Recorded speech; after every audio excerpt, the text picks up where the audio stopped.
پھر اچانک پہاڑوں کا ذکر کیا. زمین کو دیکھو کتنی پھیلا دیا, پھر پہاڑ بنائے اس کے اوپر میخ کی طرح گاڑ دیا, میخوں کی طرح گاڑ دیا. اور یہ پہاڑوں کو دیکھیے, جو پہاڑ ہم لوگ پکچرز میں دیکھتے کرتے, یعنی کہ پکچرز مطلب فوٹوگرافس میں, یا کبھی موویز میں دیکھ لیے, یا کوئی آپ ڈاکیومنٹریز میں دیکھ لیے, یا کوئی ڈسکوری چینل پہ دیکھیے, یہ الگ کیفیت ہے. تو یہ تدبر کی چیزیں ہیں قرآن کے اندر. اب میرے پہاڑوں کو دیکھو پڑ رہے ہیں, ایسے مضبوط پہاڑ.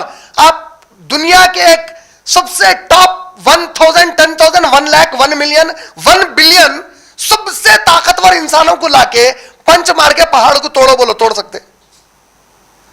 ہاتھوں کے پوروں کے ہڈیاں ٹوٹ کے چکنا چور ہو جاتے, پہاڑ کا ایک چھوٹا حصہ بھی کچھ نہیں ہوتا اس کے بعد.